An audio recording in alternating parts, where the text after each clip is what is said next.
just sort of barge in here and run this whole thing like this, but I guess, Marshall wanted to do this, so we happen to be in the area, and so here we are. Could you explain Project Camelot? Sure, I'll do that.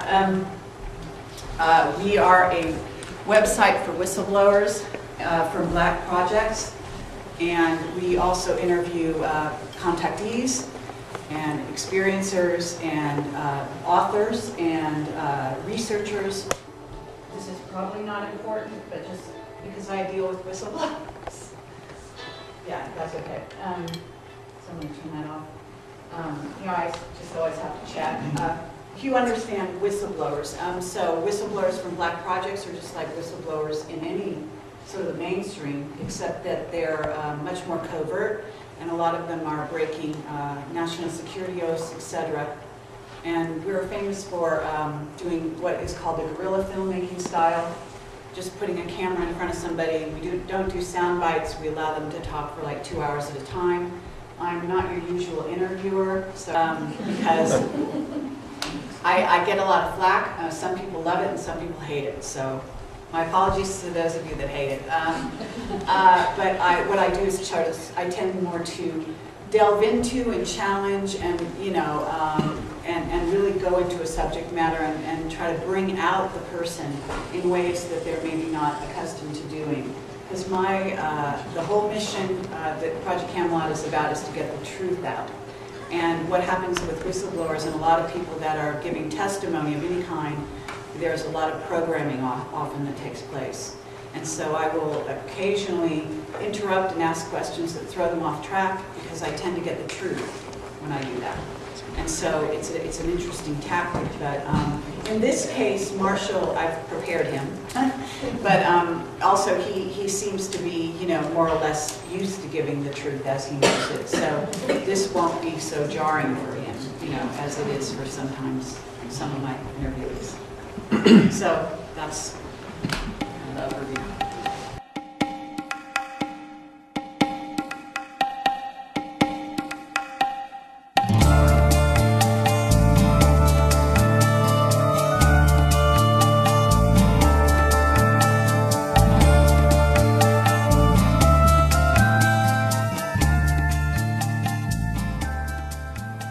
Hi there, I'm Kerry Cassidy from Project Camelot, and I am here with Marshall Vian Summers. And this is a very impromptu interview done in a live setting because Marshall is up here in Estes Park, Colorado, and I happen to fly into Colorado as well to visit some friends this weekend.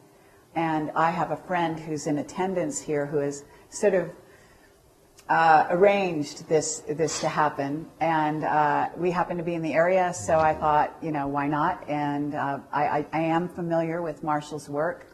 I've read Aliados da Humanidade, I believe the first ebook, maybe even the second, I don't know. I read an ebook. Read an ebook, okay. And so I am familiar with a lot of that, and I approve of that message, let me say, because it does take into account some of the philosophies of Project Camelot in general, and I will allow Marshall to really go in depth on that subject. It's very exciting to be here. It's a beautiful setting here in the Rocky Mountains, and gorgeous day. I'm excited to meet you in person, and I'm very interested to hear what you have to say. And I will try to give you as little trouble as possible, but still make life interesting for the next hour. So, so hello, and please introduce yourself to the camera for the people that are not familiar with your work, if you wouldn't mind. Okay, well, my name is Marshall Vian Summers, and I am presenting what I believe to be an important, what I call greater community awareness and understanding about the people of Earth and our presence in a greater community full of intelligent life, and what our emergence into that greater community will mean for us and can mean for us, both the opportunities and the hazards involved in perhaps the greatest event in human history.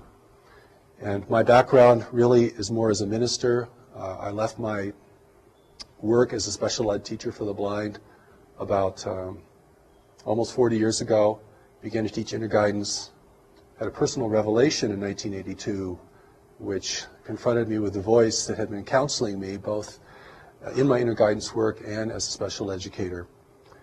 And that had a tremendous impact on altering the course of my life. And since then I have been receiving a vast body of teachings and insight commentary called The New Message. It's a new message for humanity. And a big part of that has to do with our encounter with this greater community of intelligent life, because that has a lot to do with why we are all here in the world at this time.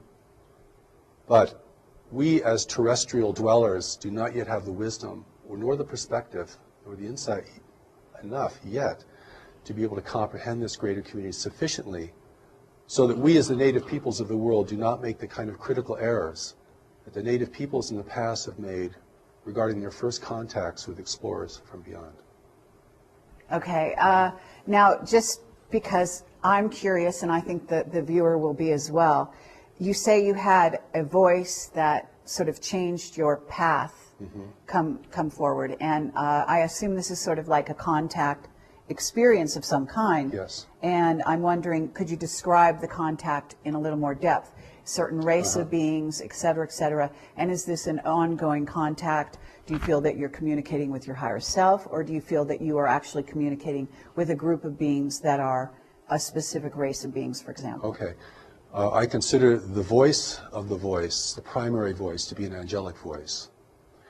And it was this angelic voice that began to speak to me in my work with blind children.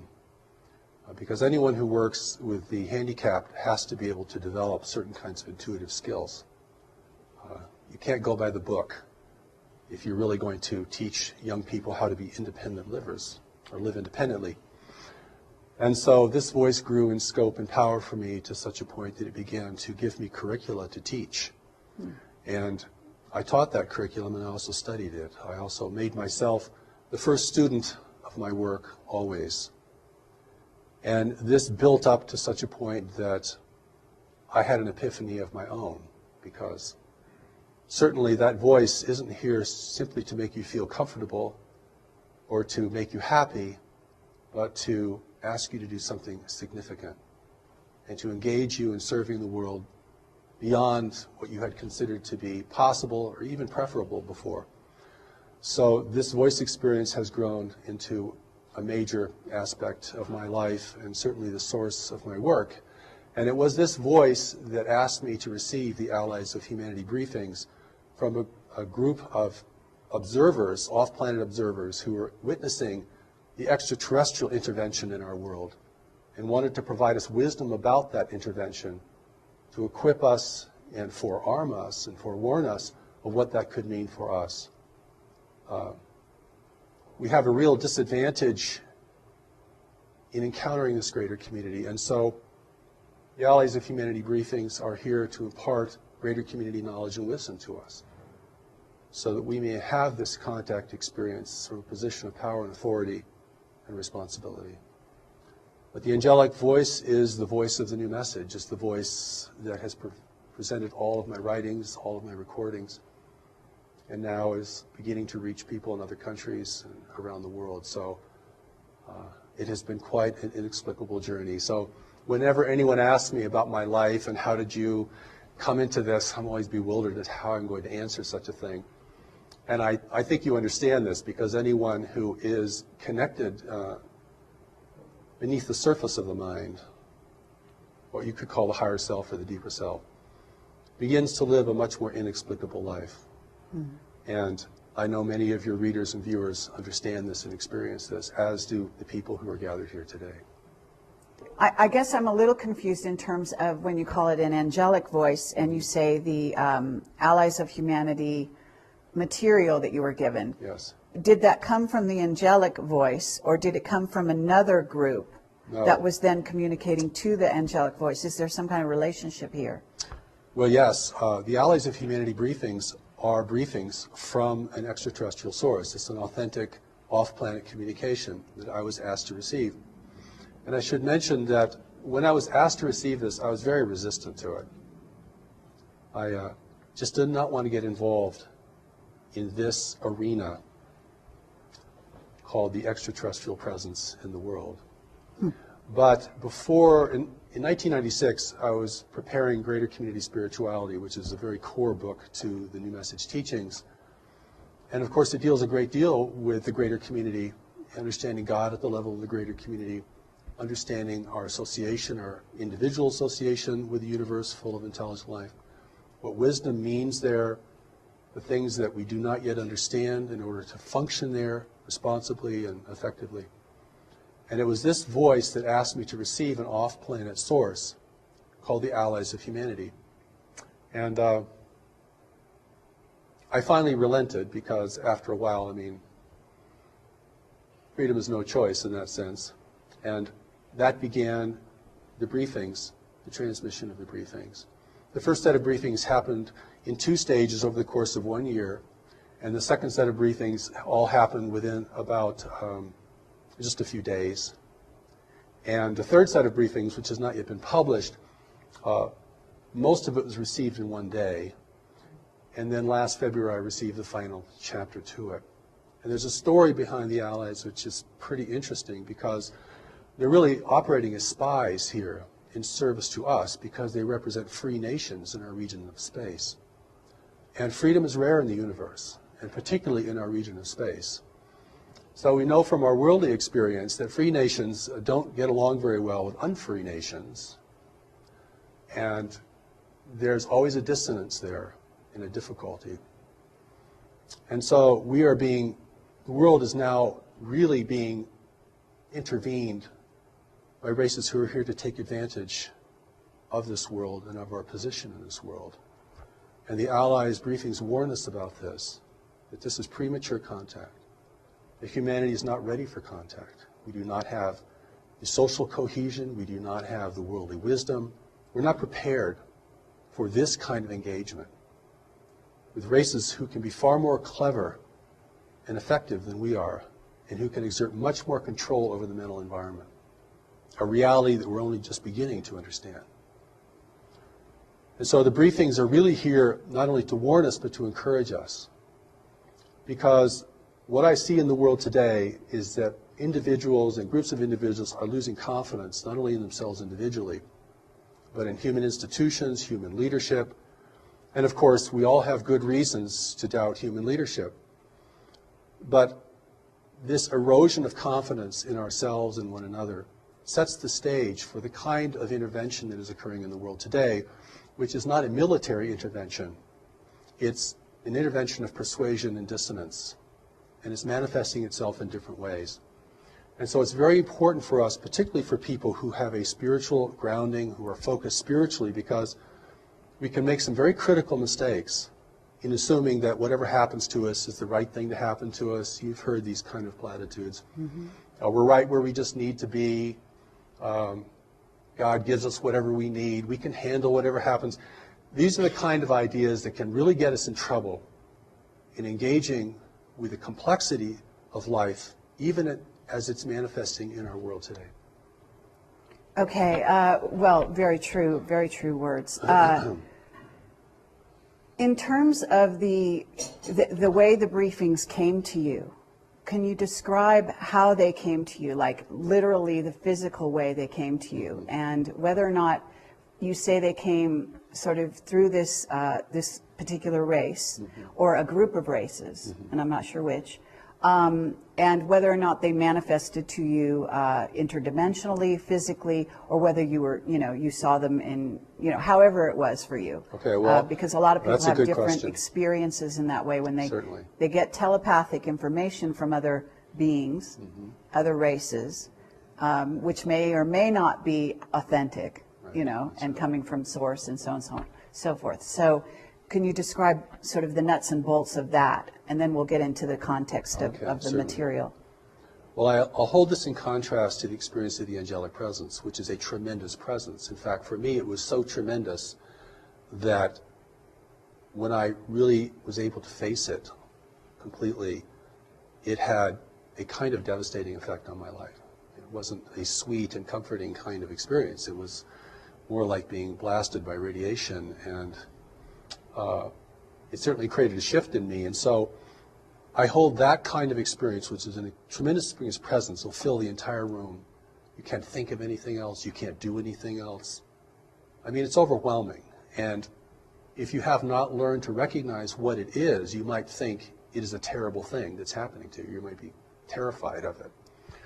So I've had a long runway in preparing to receive this kind of presence and to receive this communication. But the allies, I did not meet them personally. They've never visited the planet. They've never been on the planet. And they make it very clear that the real allies of humanity are not here and will not come. You know, we can talk about why that is so from an ethical and practical standpoint.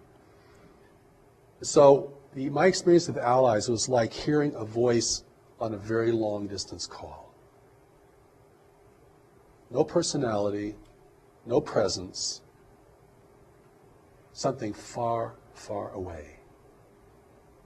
Because they were far away. I mean, even positioned in our solar system discreetly as they were at the beginning, they were still very far away. And so this was a divine connection that is free of mechanical interference and interception.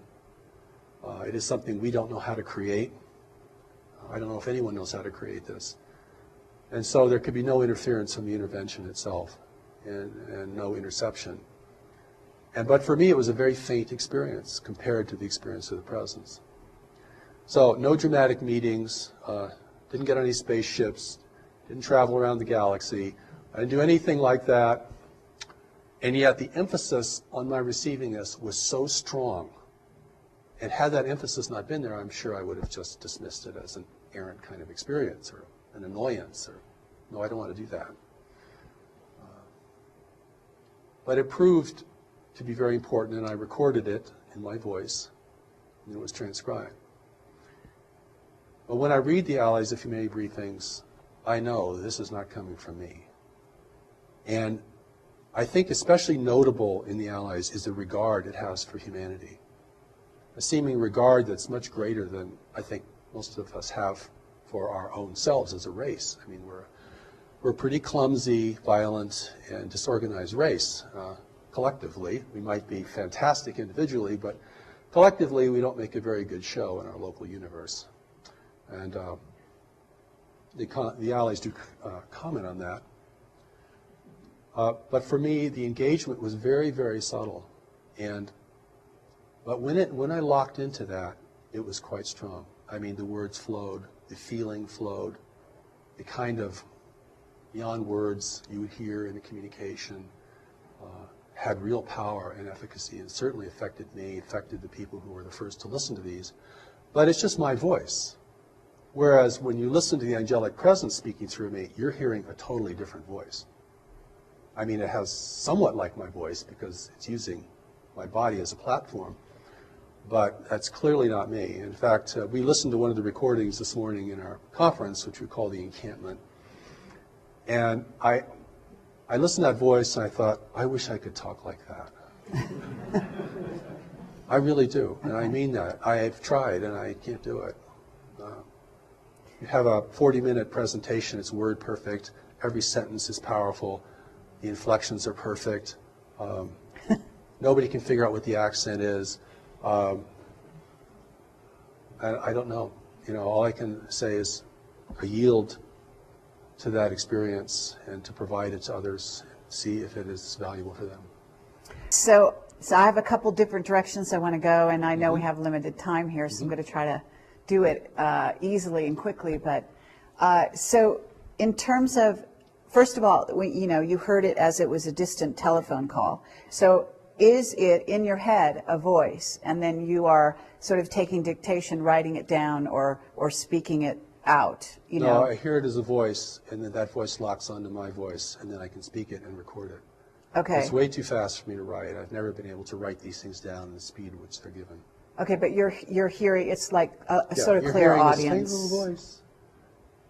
Faint little voice. In fact, before I received the first set of briefings, I was kept up almost an entire weekend because I didn't really want to accept it, by this little voice saying, would you please receive us? Receive us. Receive us. And this was like a ringing in your ear. It was so continual. It's like a repeating message. And but once I locked into the voice, I could speak it. And my inexplicable training has enabled me to do that. Okay.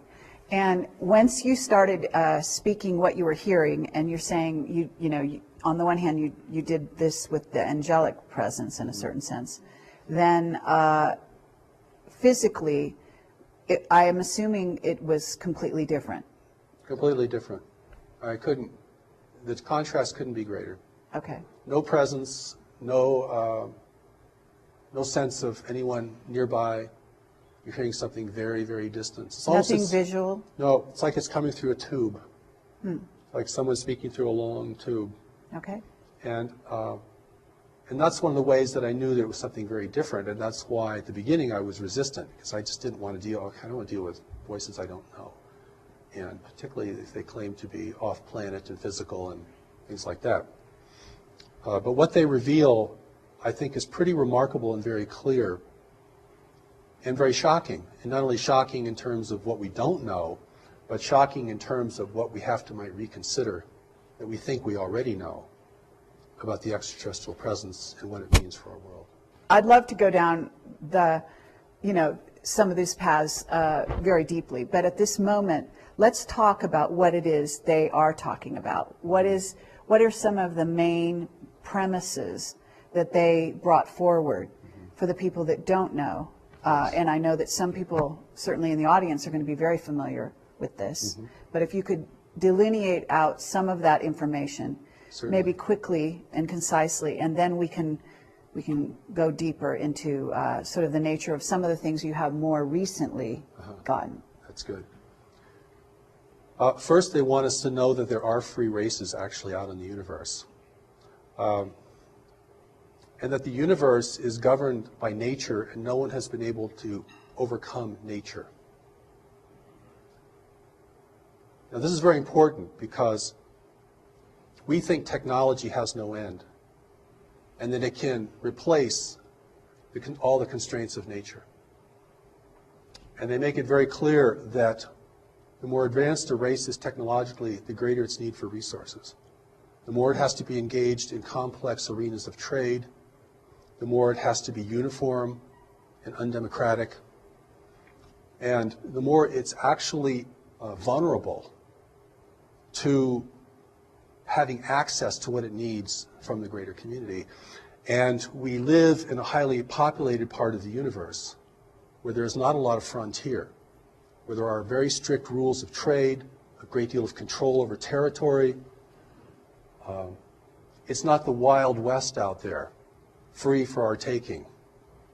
And war has been suppressed in this region of space. Conquest is suppressed. So if you want to gain influence over another world, you have to do it through other means. And the other means have been cultivated to a very high degree. And we're talking about persuasion and deception. Okay. And here we are, the native peoples of the world, thinking that we're in the center of the universe, that if anyone would come to visit us, they would come to help us most naturally, because we are so important to the cosmos. And, we, of course, want higher technology because we want power. And we have problems here we can't seem to deal with, global problems, resource depletion, climate change, political corruption, a growing dissonance between nations over who have access to the remaining resources of the world, just one example. And so we feel very needy of help. See what I'm saying? And so the Allies briefings make it very clear that those who are in the world today will present themselves as agents of change and beneficial change for humanity. The world cannot be militarily overtaken because it would destroy its value. None of the races visiting our world can live here because of the biological hazard. So they need human assistance. They need us to use the planet the way they want it used. And they'll even use all of our infrastructure. And the reason that this is new and not ancient is because only in the latter part of the 20th century have we created an infrastructure that foreign races can utilize. The native peoples couldn't do anything for them. Okay, well, what about the times of Atlantis? The world's been visited throughout its history There have been attempts to colonize the planet. They've all failed because of the biological hazard. And biological hazard is a very big deal in the greater community, and we can certainly talk about that if we have any time. Mm-hmm. And I think the Allies' intention is to warn us that there are different races of beings here, but they're all part of an intervention. And there are competing groups here in the world. And they're multiracial. So we may see them in different forms, and they can certainly project forms. I don't mean that mysteriously, I mean that technologically. I mean, they can project images holographically into our environment. And they will use our aspirations, our greed, our corruption, our uncertainty, and our insecurity to build their importance. And certainly, even at this point, they have enough human representatives and apologists in the world that will promote their importance and the idea that humanity cannot make it on its own, that our leaders are incorrigible, their institutions are too flawed to be redeemed, and that we must have their health and their brilliance and even their spiritual enlightenment in order to redeem ourselves and to take care of our world in the way that we might aspire to. Excuse me. No problem. Well, that is clearly what they want to persuade us of. I understand. Now, what we don't understand is what constrains the intervention. People say, well, if they want the place, they should just come take it. I mean, if they're not taken by force, it means they're probably not violent, or they're probably not here to harm us in any way. But see, there's so many missing pieces to this puzzle that we can't add, that I think the briefings attempt to add in the most clearest and lucid manner possible. I mean, you know, your 10-year-old could read The Allies of Humanity and get it. Okay, so it doesn't require a highly sophisticated notion of dimensions or dimensionality or spiritual dimension or political astuteness in order to read the Allies briefings and realize what they're telling you. Is they're telling you you're facing a subtle invasion that is not here to destroy you but to utilize you, and will use your strengths and your witnesses and your adaptability to this world, which they do not possess, in order to establish their own agenda here. Their agenda here being that they want resources. They want resources. That they also, but they also want to inhabit this world. It appears. They don't really want to inhabit it because they can't. All they can do that is through genetic manipulation. But even genetic manipulation is a very time-consuming and difficult task. And that's why the intervention has taken a very slow pathway. It just happens to be the most effective way to ingrain yourself in the consciousness, in the biological reality of another race. Okay, and at this point, you're talking, do you want to talk about the various races that are involved in this sort of covert invasion? Or, you know, do you want to delineate out some of those races? Because obviously there are many, and we can't list all, 57 or more, because those are, some of our intel that tells us that at least 57 races, but quite possibly more. That's right. And do you want to, at least for the listener, because I know that you're using terminology just in your phrasing, that if people aren't quick and don't already have a background in this, they might actually have misunderstood what you said, because you'll say foreign, and they may think, well, we're in the United States, maybe he means France, and I, just because, I catch it, because obviously I'm used to thinking along these lines, but what I'd like you to do is, we're talking about an invasionary force, because people are very sort of hyped up on the notion that, oh, maybe we'll be invaded sometime in the future. A lot of movies bring that possibility forward. Certainly. But the fact is, we've been invaded, and we're being invaded as we speak by all of these races that you're describing. And so let's name some names, if you don't mind, just briefly, before we move on. Well, first of all, there are no names given in the Allies' briefings. They do not describe where they're from because they want to protect their free Yes, I worlds. noticed that. They also do not describe in names the races who are here because it would be meaningless to us, or it could certainly generate a lot of fantasy and speculation. What is important to us is to know that those in our world today are resource explorers, and they are working beneath the rules or around the rules of engagement that are established in our region of space in order to have access to our world. If it appears to outside observers that their presence here is not resisted or denounced, then they have, within the rules of engagement in our region of space, they can be here without setting off alarms to their competitors or establishing official oversight problems. The official oversight is there's no government ruling the universe, but there are governments ruling trade.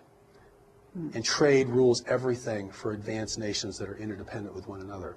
And that is where the control is demonstrated. Advanced intergalactic nations. Yes, intergalactic. The advanced nations. And there's so many things here that, whenever I talk about this, I have to kind of paint a picture in the background because the picture is very different than what most people think today. We either think that the off-planet intelligences and races are either very demonic or very angelic, or we think there are good ones and bad ones. There are good guys out there who are going to help us, and there are bad guys who are not going to help us. The briefings themselves kind of set the record straight that in order to create an unambiguous situation on Earth, those potential groups who were visiting at earlier times are not here because we don't have the ability to discern, we don't have the subtlety or the insight to discern friend from foe. You cannot tell an ally from an adversary unless you're very skilled in the mental environment, very intuitive, very insightful, literally a seer. Okay. Because they're presenting themselves as the saviors of humanity. And in the background, they're taking people and never returning them. In the background, they're building a new human. Not to replace us, but to determine our direction. I'm often also asked, and I never like these questions very much, but I'm often asked, is our president an extraterrestrial or is our leaders? I think the thing to understand here, because I've had an opportunity both through the Allies briefings and through the greater community teachings of the new message, which go way, way beyond the Allies themselves, is that those individuals that are being prepared to be in the world are here to advise the leaders. They're psychic, they're powerful, they're brilliant. You can recognize them if you have the eyes to see, but most people will not recognize them. They're not in positions of leadership, they're unaccountable to the public, you will rarely see them on camera. This is how an intelligent race gains ability and influence and control without the people knowing it. Certainly, because they don't realize they have somebody to rebel against. That's right. They think that they are in alignment, at least those that are following that particular person or group. Okay, so we have also, you made an interesting statement a ways back in which you said that in this area of I guess you said the galaxy, they don't allow, there's a lot of control and they don't allow war. That's right. And what I got was an overt war. And I wish you could talk about that a little more because that's an interesting statement. And, understanding in when I'm talking to you is what I have is a body of knowledge that comes not only from my own intuitive information, but also from the contacts, the whistleblowers, and the people that are feeding me information behind the scenes. So I have gotten some descriptions that dovetail, if you will, some of the things that you're saying. And, too strong a way to put it would be evidence. But I certainly have witness testimony that would maybe substantiate some of the things you're saying. So what I'm trying to do is find out whether or not they reveal themselves or they reveal more about this picture. So when you say that there's control in this area of the galaxy, who's in control? And if there's no war, in a sense, we know there's a war. Certainly there's a war spiritually. Oh, very much so. And so, but there are ways that this so-called war manifests, and it sounds like there's limitations in the way the war can manifest in this area of the galaxy. Limitations is a good word. Large nations, if they become involved in networks of trade, have great influence over each other. And it's a very competitive environment. The universe, our universe that we're going to have to deal with, isn't a big frontier with a bunch of uninhabited Earths out there that we can go migrate to when we've just completely used up this one. I mean, and this reality is a very competitive reality. And so the skill in mental environment, the skill in persuasion, the skill of seers, the skill of things that we might hold to be very spiritual but now have been used or are used in a very mundane and even invasive way are used a great deal. I mean, once the rules are established, everyone figures out a way to get around them or to skirt them or to operate within them effectively.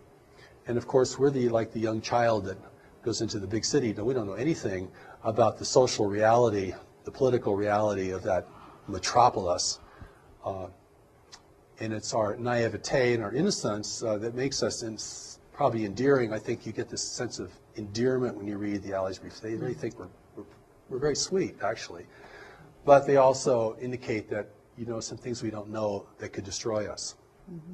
And not having any idea of what the reality is beyond our solar system is a tremendous disadvantage. So those forces in the world today are not, you know, operating in a military sense, but they're infusing themselves into the hierarchies of religion, government, and probably even more specifically or more greatly in commerce. Okay, but we do have war on this planet, and it right. is orchestrated, even from behind the scenes, by these so-called persuasive contacts or entities or races, as you call them. But there's also, from what I understand, there's also literal war taking place in the solar system and outside the solar system between some of these races. And yet you're saying there are limitations. So I guess what I'm curious about is not so much what's allowed on Earth, although certainly that's part of the question, but what is allowed in, let's say, what's allowed in our solar system? Because I've gotten information as to certain groups that are actually maintaining what they call outposts on the edges of our solar system that either allow some craft in or don't allow some craft in. In other words, kind of maintaining trade routes, if you will. Well, there's supply routes for those who are here. And this is the complexity that gets really difficult because different nations have been contacted by different groups.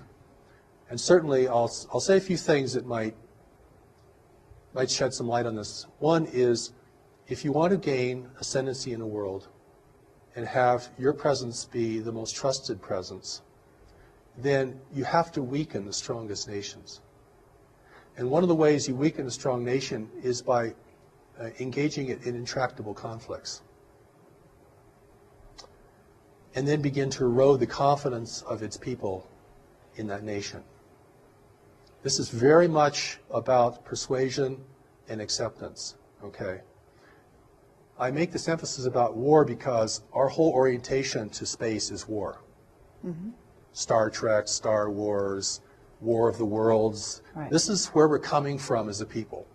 We think the universe is just another big battleground between empires and freedom fighters and all this kind of stuff, which is a total projection of, you know, our reality here on Earth. But the truth is, we're facing a non-human universe. And that alone is enough to give people chills. We're facing a universe that does not value human values. But we're also facing a universe that, like every other creature, requires resources to live, has to deal with competition, has to deal with provision, has to coexist with others. So our emergence into the greater community is an emergence into a much more sophisticated and complex environment. And we're going to emerge into this greater community because we can't stop. It's happening, not because we're going out and finding out what's out there, but because what's out there is coming here. Not all of what's out there, but some of it. The briefings also indicate that there are very few worlds in the universe who know of our existence. That's an interesting statement. Those who do know keep it a secret.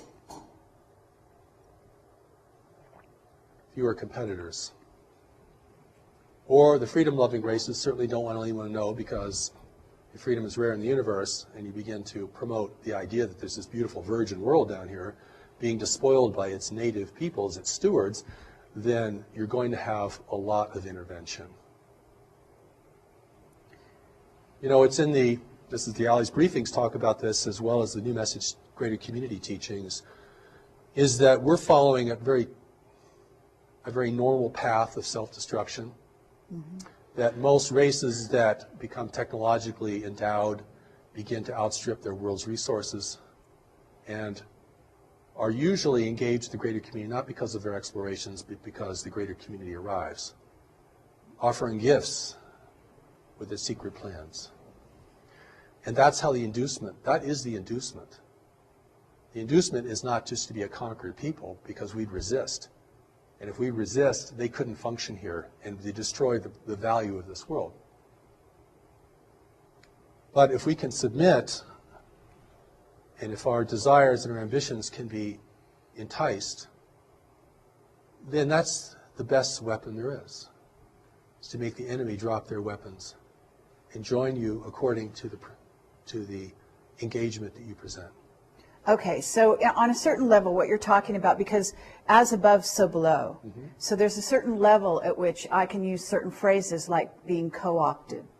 So if I'm here on Earth and I have a corporation and I co-opt the opposition by bringing them on board to my agenda, or even a portion of my agenda, and not tell them about my hidden agenda, then I'm co-opting them, because they're, you know, if I'm Coca-Cola, I get them to, you know, to drink my Coke and maybe make a great deal with them. And if they're a lesser power, you know, a lesser powerhouse, corporate speaking, in the world, then they come on board and they think, oh, they got lots of bells and whistles and they get to be my so-called friend. But in reality, that's not really what's going on there, right? That's right. I'm Coca-Cola and I'm going into Africa and giving them Coke, free Coke, even whatever. I give a lot of things away, right, initially. Sure. And then they become my friends, and then they let me in and they let me buy land, they let me build corporations, build, you know, and then pretty soon I'm employing them, but pretty soon I'm also ruling them because I'm employing them. That's right. And so on and so forth. So by the same token, if we go off planet, a similar thing is going on. We bring in, they bring in the bells and whistles, which are free energy, you know, technology to go off planet. The idea of terraforming other planets is very appealing to a race that is despoiling their own planet, right? Certainly. So there we have techniques to go off planet, to make going off planet more easy, and also to inspire them to possibly go to other worlds where they can then create a safe place, especially under the juncture of where we are now at, where this world is not only on a precarious road in terms of being spoiled by technology, but also by our misuse of technology, but also by earth changes that are imminent and beginning to happen. So that in that scenario, and then some of our black projects have what is called, you know, Project Looking Glass, and they have future technologies that can see the future, or potential futures that have more potential of happening than other potential futures. And then that gives them the upper hand, certain countries on this planet, the upper hand, so they can conduct businesses in a certain way to go in alignment with a positive agenda towards the future that looks like it's more likely going to happen anyway. So they're planning for a, you know, for a certain scenario, and the scenario involves earth changes on the one hand, it involves rolling out a sort of population elimination agenda on another, and then also sort of this resources trading establishments with various races off planet, to where these alliances have been made and built and kept up with the promise of greater benefits for the future, whether it be China's dealing with one race and told they're going to get benefits in the future of this, that, and the other, and ultimately they'll be the new rulers of this earth if they do play ball. And then you get the United States, who's had alliances with various other groups for a while, who has been told the same thing. And then you pit the two countries against each other so that they're always in a little bit diminished state, or a state of sort of semi-hysteria, or at least their militaries are, and so on and so forth. So it's easy to causing dissension in a playground between two bullies. If you get the bullies fighting with each other, they're not going to really be watching what you're doing anyway, and you're over here sort of taking their gold and telling them, you know, it's a good thing for you because you're going to back them in the future and all that kind of thing, right? I think you begin to get the gist. This is very, it's a Sorry very, for very that. well, no, but it's very well said. And we're, you know, even today, even in the world even without an extraterrestrial presence here, I mean, we're starting to learn about the power of influence. You know, this is not, in most places in the world, this is not gunboat diplomacy anymore. This is about dependence. A nation becomes dependent upon what you purchase from them or provide them, then without changing their flag or their language, you begin to determine the course of their destiny. Mm-hmm. You don't really want to occupy them because that is way too expensive and difficult. You don't want them to resist you because that's way too difficult.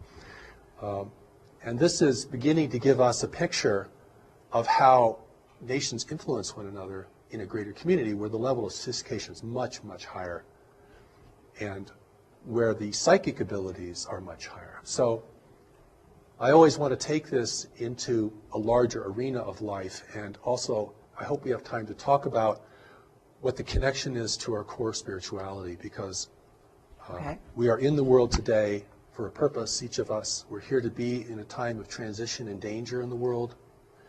You know, the greater community, certainly many people feel connected to it anyway for reasons that they probably can't explain very well. And it's certainly going to be part of our collective and individual destiny. The fact that it's still, you know, barred from the social discourse doesn't diminish the fact that it's centrally important to our future and to what kind of world we're going to have. But it's very muddy water. And even the truth has been so sullied. I gave a presentation in Denver about 10 years ago to a group there, and a young man came out and he said to me afterwards, he said, you know, there hasn't been anything clean about the extraterrestrial presence for 25 years. And so, you know, we have to look now at what our relationship with this greater community is, our relationship with this intervention. I mean, not the whole universe is intervening here. I mean, we're just part of a larger environment, and we've come of age. Mm-hmm. We've reached puberty technologically, mm-hmm. Okay? We're now subject to greater interests, and we're also destroying the planet, the wealth of the planet, a wealth that others would value. It's biological wealth. When I say resources, I'm not talking about, you know, coal seams. I'm not talking about the kinds of things that we think are really important. I'm talking about biological elements in a universe of barren worlds. I'm talking about blood, talking about plasma, talking about cellulose. I'm talking about the building blocks of life. This is precious stuff. The recent Allies briefings say, you have no idea how important a tree is. So it's really important for us to begin to get a more greater community perspective, if that's possible, than simply projecting all of our values out onto space, which will never really inform us of what we're dealing with. And that's what I think the Allies briefings, the greater community teachings of the new message, give us an opportunity to step out of this and to see the universe in a more prosaic manner, not a multidimensional, not in a way that, you know, is extremely subtle, but in a way that's manifest, because we have to deal with the manifest reality before we can deal with the subtle reality. You know, if we're running out of money, or if we've got a tumor in our side, right? Or if we've just lost our house, that's a lot more important than our meditation practice for that day. And so it's the manifest reality we have to begin to get a handle on. And that's not as complex, I don't feel as complex, or as mystical, because this is level confusion. Level confusion is a real problem here, because there are different levels, and the levels present different kinds of things to us. But if we miss the fundamental level, that we're the native peoples of the world, encountering resource explorers that we know nothing about, whose intentions are never revealed, whose activities are surreptitious, whose impact upon people is generally destructive and manipulative, then we have to deal with it at that level primarily if we're going to be a free race in the future. If we can't deal with it at that level, if we get lost in the dimensionality of this whole phenomenon, which is big, we're going to sell the world away or give it away. And we're going to do that. It won't be taken from us. Okay. And that's the difference. You see, this is where human responsibility or ability to respond becomes critical. And in the New Message teachings, one of the important things about greater community spirituality, spirituality of the universe, is this reality of knowledge. Because, and I'm going to use this word in a different way. I'm not talking about information or book learning or, you know, what we learned in high school or university. I'm going to talk about knowledge as a deeper mind. We can call it higher self, Christ self, Buddha self, whatever. This mind operates beneath the surface of our worldly mind, our intellect, which is pretty much totally conditioned. I mean, you're never going to totally recondition your personal mind. I mean, it is thinking how culture thinks. It is thinking according to our biological and social realities. It can think better, and it can be valuable, but it is very, very ingrained. Excuse me. Knowledge is really important here because it's the only part of us that cannot be manipulated. Okay. And I want to take knowledge out of the religious realm, if I can, or the high spiritual realm, because there's so many things associated with it, and bring it down into a kind of a consciousness baseline. This is the well of what you know and can know, and your ability to know. This is the part of you that's still connected to God. Not the part of you that's living a soul journeying through manifest reality. This is the part of you that didn't leave, that isn't journeying through manifest reality, or it's going with you, but it's not on that journey. This is the only part of us that cannot be manipulated by any worldly, extraterrestrial, interdimensional, anything. And this is important because this is the source of our strength and our integrity and our ability to see. If that does not become the emphasis of an evolving humanity, then we will be seduced en masse. And we'll be seduced in a way we never thought we'd be seduced. And how we'll be seduced is being offered what we want, which is the most deceptive form of seduction there is. Beauty, wealth, and power is part of that, certainly. And we're very primed for it. I mean, as the world becomes more disorderly, as resource depletion continues, as nations become more fractious with one another, and we're entirely able to make our own war, by the way. You don't need any help from beyond to do that. We're very good at that. We've been doing that for a long time, and nobody has to teach us anything about that. But the wars that we become engaged with, particularly in larger powers, do have a purpose for the intervention.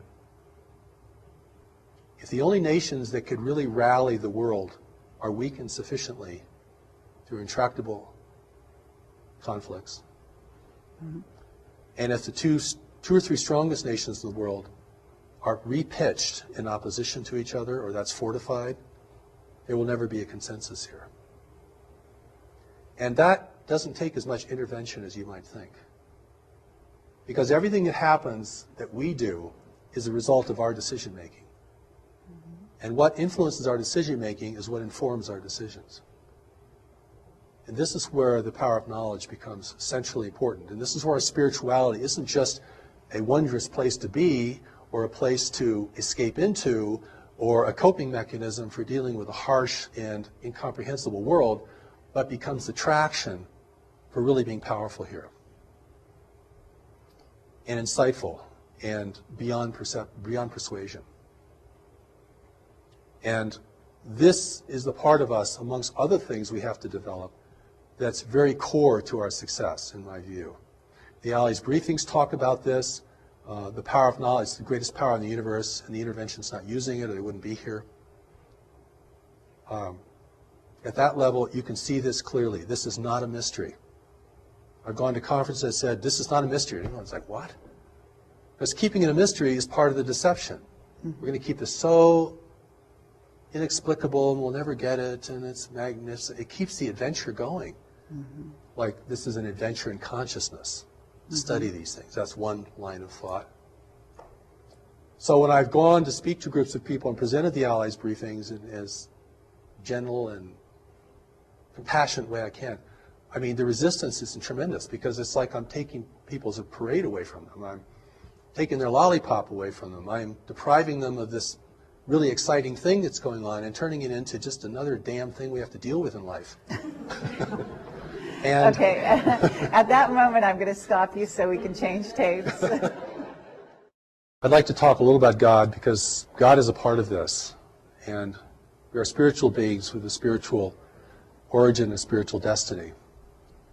And I think our spirituality is actually one of the core strengths of humanity in a universe of highly technological and secular worlds, which predominate in our region of space.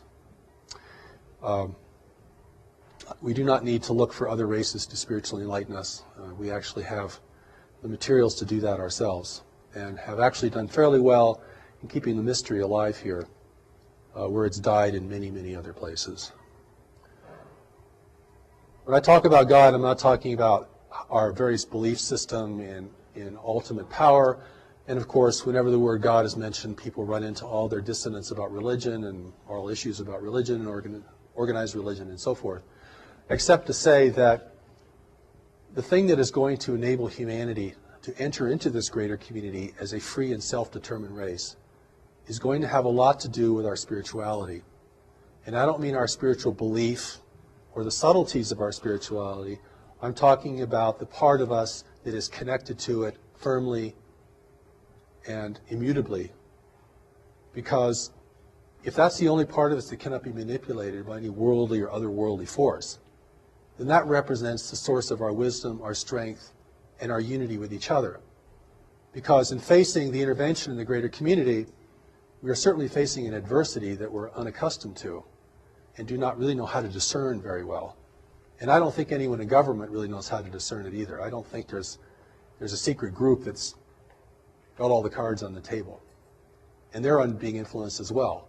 So it comes down to what people see and know and their responsibility within themselves and to others, because this is what enables the native race to rally and to begin to question, at least question at the outset, the meaning and the value of this. If we're hungry for technology from beyond the world, which is part of the inducement, it's liquor for the natives, for sure. If we want others to come and rescue us, that will be accommodated. If we want an overseer in the world that's non-human, that will be provided. But it's really, we have to grow up and become responsible. We're going to enter this greater community. You can't have a nation run by tribal conflict and warring nations. And so in adversity here is the opportunity. And the opportunity is the intervention and the breakdown of environmental stability in the world are the two things that can prompt humanity to unite in its own defense. It has to be that powerful to overcome our attitudes, our beliefs, our history between nations, the contention between religions, all the things that fracture us and are fracturing us further and further and further, most of which we're doing on our own. The intervention can step back and just let us degrade ourselves down. They'll help us do that in certain ways. But I mean, we're doing a pretty good job, even if we didn't get any assistance. The opportunity here is really that humanity has to unite to be in the greater community. There are three requirements for freedom in the universe: self-sufficiency, unity, and discretion. Now, we're clearly losing our self-sufficiency at an alarming rate. And we're spending tomorrow's inheritance like there was no inheritance. We're selling our children out, frankly. We're going to use up everything as fast as possible, always thinking that the well will never go dry. And the world is going to reshape itself to assist us in that as we degrade the planet and change its natural balances, which have enabled the rise of human civilization. Those balances, if they become imbalances, can reverse that process. We have to become united, not that we're all clones of each other or we all live under one flag, but the cooperation is, united we survive the greater community, divided we fail to it, we fall to it, eventually. And the third is discretion. We're broadcasting out into space our wars, our foolishness, our comedies, our tragedies, everything. Discrete observer may never understand our nature, but they can certainly understand our tendencies and behavior. That will have to stop. Free nations do not broadcast, except to each other in ways that are very safely encoded. The price of freedom in the universe is unity, self-sufficiency, and discretion. If we require other nations to provide our core resources here, human freedom will be lost. I don't care what your political persuasion is, what country you come from, what your religious belief is, what inner voices you listen to. That's the name of the game. Okay. That's very interesting. I'm not sure, the last one, discretion, I would say discernment, but in a certain sense, I think you're using it as a more active verb. Yeah, that's right. I would include discernment in that, but certainly Right. Discernment has to lead to discretion. Right. Yes. So it's sort of the outside, the last point of station before action or as part of action. But so what you're saying though is very interesting in the sense that, and I don't want to make light of it, but the Ronald Reagan saying of, at some point that if we had a common enemy, that would in theory unite us. Mm-hmm. Now, I'm not sure that he meant it in quite the same way you do. Yes. Right. And I think that people listening to this who are skeptics and who may be less sort of willing to accept any of your message might sort of look at that statement in that way. So is there a way that you can address that in the sense that if you were talking to the people that sort of love to go off on that Ronald Reagan quote, Right. Yes. What would you say? Well, I first would say that people are terrified of human unity. I mean, I've spoken to conspiracy groups before, and human unity is just a big flag. It's a red flag. When I talk about unity, I'm talking about responsible management of the planet and cessation of human conflict.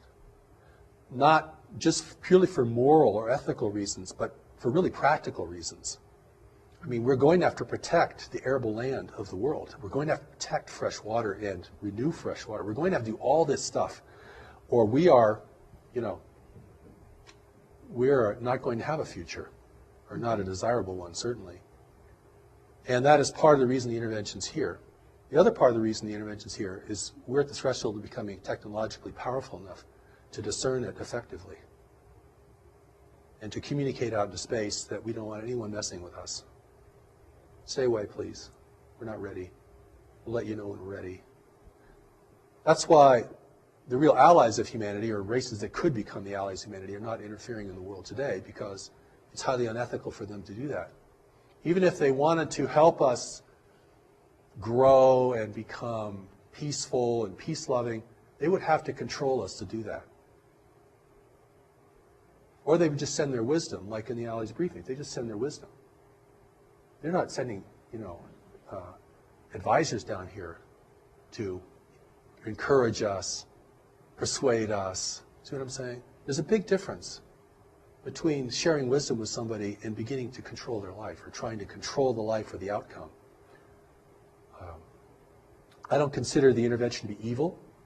I think it's just self-interest in the universe. Mm-hmm. And we have things they need, and they really need them.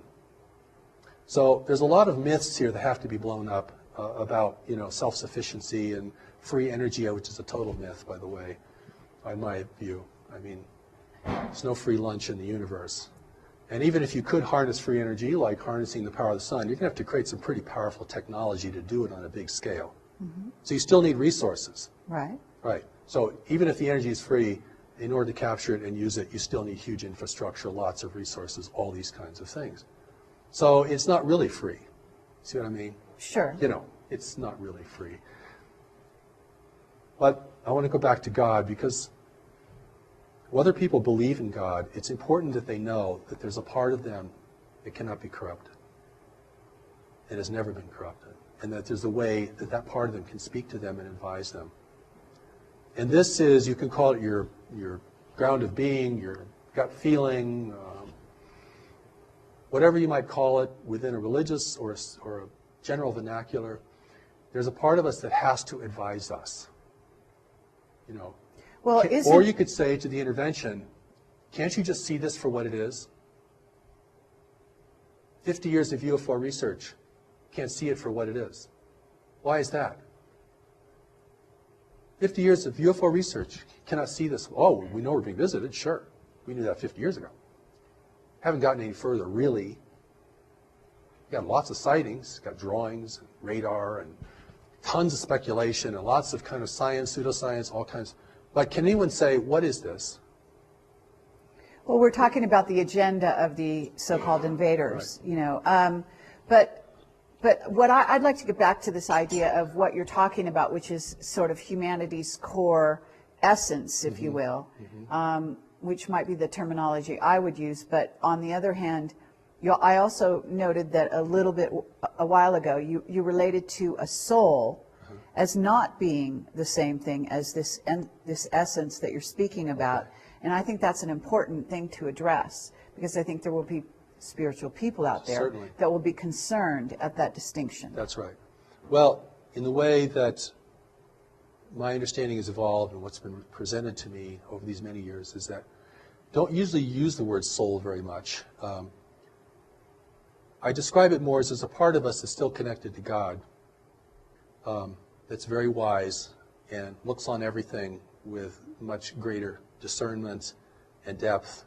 There's a part of us that is disconnected from God, and we live in the part most of the time that is disconnected.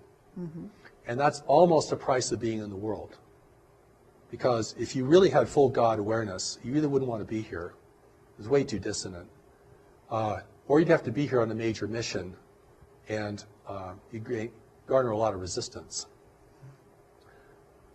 And that, in that sense, that's enough. If you know that a part of you is wise and a part of you is not wise, and you can distinguish that on an increasing basis in your own experience, then whatever your religious affiliation or belief or ideology might be, you can relate to this. I mean, people know what I'm talking about.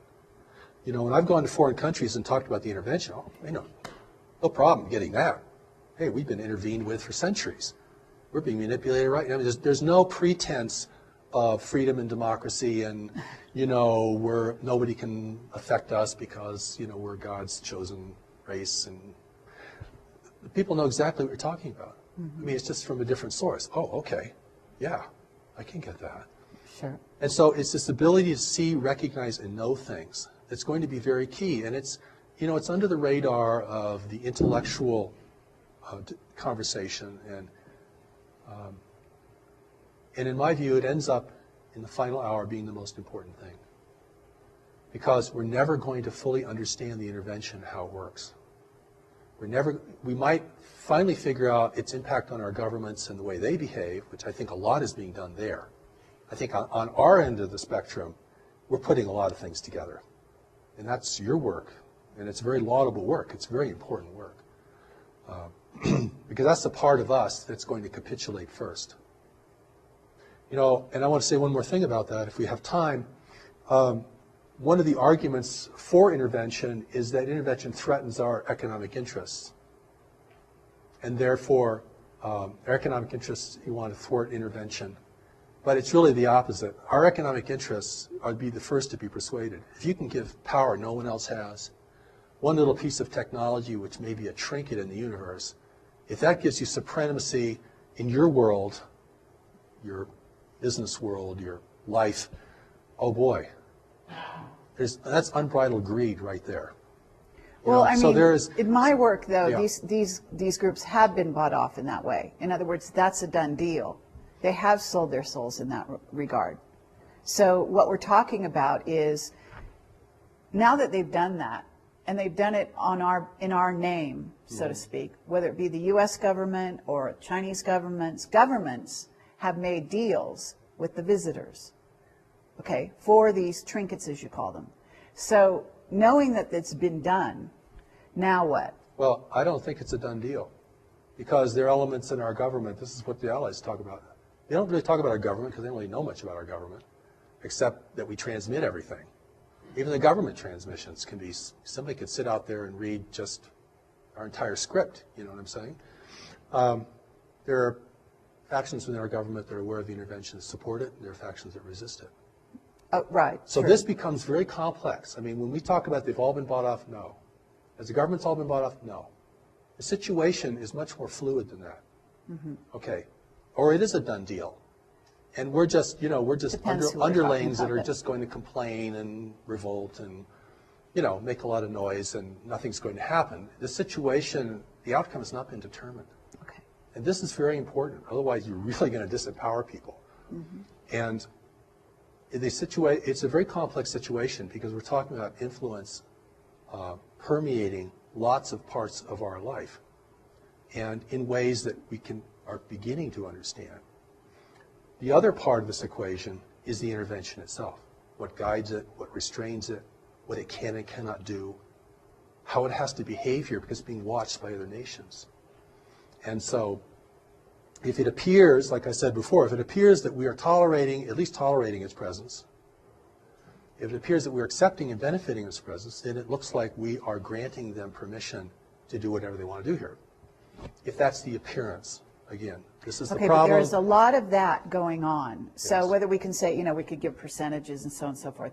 But the issue that I'm kind of trying to get to is that if we have a faction, and we're certainly aware of what we call white hats in the government around the world, who are not willing to cede sovereignty, whether it be of nations or individuals, to these visitors, whoever they are, regardless.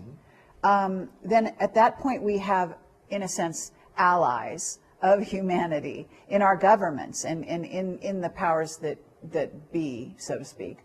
And so given that we have that, then what is the next step? Because, there's a level at which individuals cede their freedoms, okay, and that has to do with how they interact with visiting races, and then also with governments and so on. And then there's a level at which governments cede their rights and so on. So at what point do they pull back, and how do they pull back? Because you're saying, in other words, if it's allowed on a certain level or tolerated, as you put it, then they proceed. So how do they say stop? And what is the terminology, what is the means, what are the methods in which individuals or governments or representatives of governments say to these beings, say to these invaders, stop? Or how does it communicate it to stop? I mean, if there's appearance of resistance here, opposition and resistance, that's powerful. Even if it comes from, the public. See what I'm saying? We don't know who's a white hat and who isn't a white hat in the government, and certain people certainly are, we can suspect in other ways, but it's what are we going to do? Right. What are you going to do? In your position, you have influence, you can present many things to many people. What can I do? What can the people in this room do? What can anybody do? I mean, the first thing I think we have to do is begin to recognize this reality is occurring, and we have a responsibility to deal with it. If we think it's all going to be our government that's going to negotiate the outcome, we've already seceded our personal responsibility, regardless of the makeup of the government. I mean, the government may be more deluded than we are, and much more influenced. That's very likely. And so, My view, but and that is, it's really, this is a real power to the people kind of message, you see. And I mean, even if you broadcast on shortwave out in the universe, you know, we don't want intervention. We don't welcome intervention. You know, anything, any demonstration of resistance. You know, I've been invited to speak at conferences, and I'll go to these conferences. I'm the only person who questions the extraterrestrial motivation. Everyone else is completely sold on this. It's groovy, at least some of them are good. And we're going to get into this because this is really exciting, and boy, we're going to get so much good stuff from these people. But we know as human beings that if you want something from someone, you can never discern them. You want something from the intervention, you've already given your power away. You're going to be blind because of what you want. sure. Or what you think you need, or what you think only they can give you. And what can they give us? They're not going to give us real technology. We turn into weaponry and probably, you know, destroy the infrastructure of the world. They're not going to give us spiritual wisdom, or we wouldn't want intervention. They're not going to give us, you know, high integrity, because if we had high integrity, we'd realize we're being messed with and we want everyone out of here. You all go home, please. We're not ready for you. We'll let you know when we're ready. When we establish our own rules of engagement in this planet and our own ethics of contact, then we will see who amongst we want to communicate with. That's from a position of power and authority. Listen, the Japanese kept the Europeans out for 200 years. And how they did it was they burned every ship that entered their region. Not very nice. But the message got pretty clear. And after a while, the ships stopped coming, right? So, you know, if the Native Americans had done that in the United States, we might have a different nation today. White people would be the minority. At a certain place, someone could say to you that if we are where you say we are, you know, what if I said to you that we are ready? Okay. What if I said to you that the information that I've gotten as Project Camelot is that consciousness on the planet is higher than is given credit for, going along the lines which you even are saying, which the Allied briefings, as you call them, say.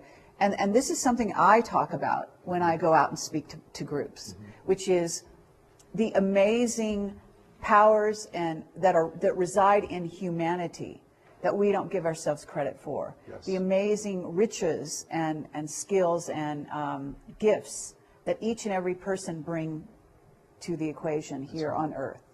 And that actually even superpowers are within our grasp. In other words, that this human encasement, whatever you want to call it, is perfectly conceivable for us because of our amazing potential genetically, as a genetic library, have all the skills embedded in our DNA that all the races that visit here have. In other words, they don't have something that we lack. We do have access to those things within ourselves. It's just that we don't know it. We don't develop That's right. it. But at this moment, I also think we are on the verge of, if you want to call it, you know, I would not say, as Jack Nicholson says, you know, you can't handle the truth. Actually, I say we can. And actually, speaking for this, you know, humanity here, I say there is a huge contingent, in my view. They write to us every day. Now, maybe I'm overly optimistic, but I feel that consciousness is at a place where they are ready. And so, just to wrap up, what would you say to them? And I think some of your advice, or the Allies' advice in a certain sense, if you want to call it advice, is very pertinent. Because if we are on the verge and we are ready, then what's the next step? I would say that we can be ready, and we're not quite ready. We have, as you mentioned, we have the resources to be ready. We know more about this planet than any other race in the universe. We're the only race in the universe who could survive here successfully without a great deal of adaptation. We know more about our nature than any other race in the universe. We know more about our history and our tendencies than anyone else in the universe. And that if other nations want to help us, they should share us their wisdom about what life is really like and the pitfalls and dangers of functioning in a greater community. So my emphasis through all of my work is to empower people to be strong, effective, and compassionate. But we're going to need strength. I put that first, because you can't be messing around in the face of the greater community. This is big time life. And we're still in a very adolescent phase collectively as a race. I mean, we're still very indulgent and foolish, and we're not responsible to the future. We're not saving resources for the third generation out. I mean, we're using up everything. So I think the change in that is a change, not just a change of understanding, but a change of heart, to realize we are the stewards of this planet. If we want to continue to be the stewards of this planet, individually we're going to have to learn some new things. And we're going to have to become really strong and honest and effective in our lives. And this is about individuals now. This is not about going to change the government. I think that's pretty hopeless as the first step. We're not going to get them to divulge their information, because if they ever do, it probably wouldn't be whole or complete anyway. And so, but we do need to learn about the greater community itself. We do need to learn about our personal strengths and responsibilities. We certainly all have to get our own house in order, personally, individually. And that's kind of that's a great starting place, of course. But, humanity can never give up. And the intervention is either here to win us over or discourage us from resisting. Mm-hmm. That's the power of persuasion. And I look around, I see, many people are on a downward spiral. They're losing heart, they're losing faith, they don't know how to handle their life. They're getting very discouraged by what they see in the world around them. Their own sense of inadequacy can overtake them. So, you have to build the person up. If you want to take them into a battle of who's going to control this world in the future. And this is a battle at another level, all right? Mm-hmm. This is like warfare at another level. Okay, we're not going to be clubbing each other over the head. But we are going to be determining, what has power and meaning in the world. And that's why, in my work, we present the Steps to Knowledge. It's available online. You can go read the Allies of Humanity at alliesofhumanity.org. Go to newmessage.org and study Steps to Knowledge. Putting tremendous things available so we can reach people not only in the Western nations, but all around the world. And something like 60% of the planet has access to cell phones now. It's amazing. And so that education orientation has to happen, because no one on earth is going to win if an intervention is successful here. There are no winners amongst us. The profiteers will be subjugated just like the rest of us in a controlled world. And, we're rich or poor, whatever our race, nationality, we are in this together. This is our world. And we're going to have to really re-earn the right to have it be our world. We have to clean it up. We're going to have to build kind of networks of cooperation even just to do that. So I'm talking about something very expansive, very complex, but the incentive has to be there. And the incentive isn't just for wonderful things. The incentive is also the fear of failure, because we can fail. And there's nothing wrong with being aware of that. We don't have to be terrified of the world to be aware of that.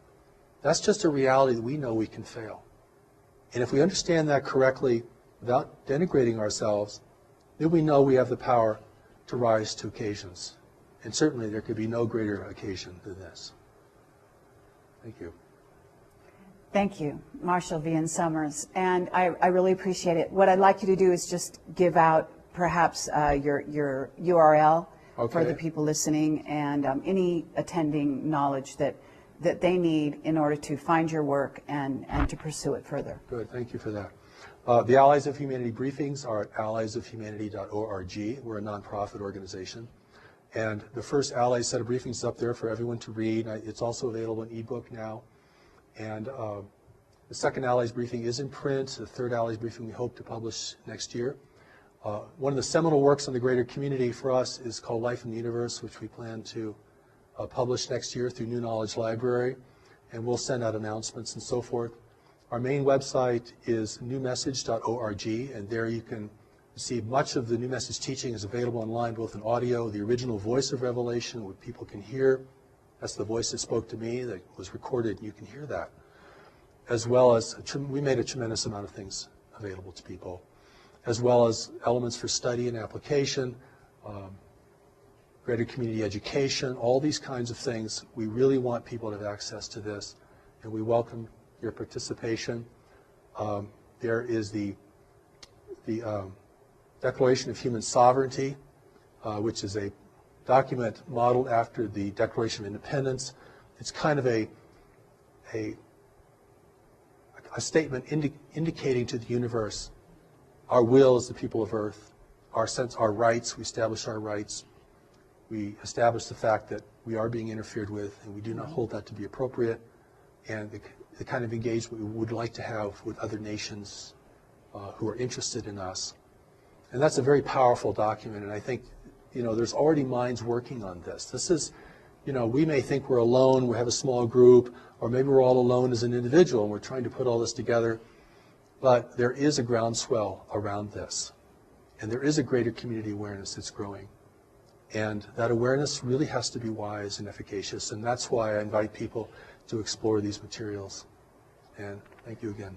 Okay, well, thank you very much. Now I'm going to ask you one question that's going to open a whole can of worms, but I'm going to do it anyway right at the end, sort of a addendum, because I realize that if I don't ask you, people are going to say, oh my God, you didn't deal with this subject. So, Earth changes, and you have a video out that's fairly recent that I saw. I'm not sure if I saw the whole thing. I saw part of it. And you're addressing some of the imminent Earth changes that are going to be happening, and specifically you were addressing even this fall. And so this is a timely interview. Yes. We're dealing with some possibly imminent Earth changes as I speak. Today is September 11th, 2011. Sort of an auspicious day, perhaps, by some people's estimation. There's potentially Elenin, there's potentially Nibiru and or the brown dwarf incoming to our solar system. Not sure where you stand on those topics, but basically, what can you say briefly with honoring the fact that you do have it, have some issues with the length we've been going and so on. Just briefly, could you address what you think might be imminent and why? Well, I'll deal with the prosaic first, and the things that we can all touch upon is the fact that food, water, and energy are declining resources in the world, and will be increasingly so. And those things, which seem the most ordinary kinds of things, may in the end prove the most difficult for us. Certainly, earthquake activity is increasing. Volcanic activity seems to be increasing, from my understanding.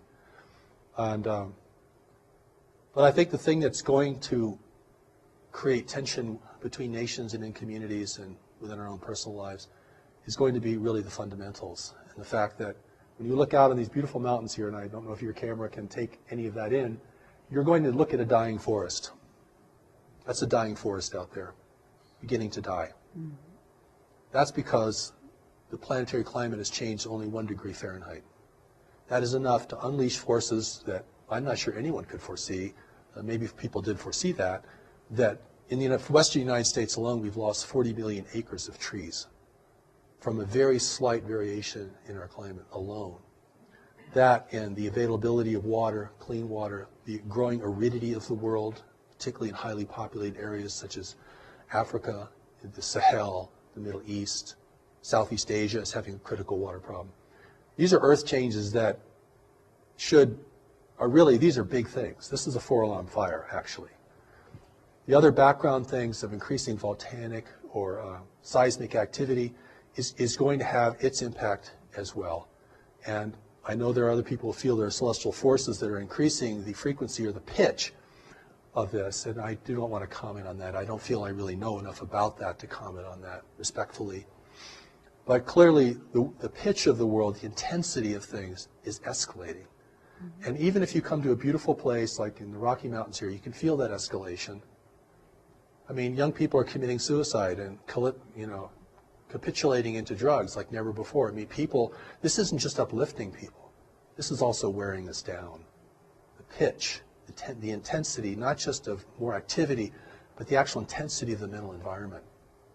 And it's really something. And to keep your head in all this, you have to become very strong, very grounded in knowledge, and very appreciative of the greater powers who are here to assist us beyond the visual range. And I think that, we have to accept that we're entering into a new world. We crossed some invisible boundary that said, oh, now we're in a new world. And this isn't going to be like the world of our parents or our grandparents. I mean, we're entering a world of environmental shift. And we've dealt with that, on a national or tribal level in big ways through history, but not on a global level. And that is going to change the landscape so dramatically. It could change our whole idea of religion, could change certainly our governments and their functionality. It will be a great incentive to war, even without foreign persuasion, as a growing number of people attempt to drink from a slowly shrinking well. And the only way that you can prevent chaos and decline is by a growing sense of unity and compassion and the awareness that we're in this lifeboat together, this lifeboat called Earth. Thank you. Thank you.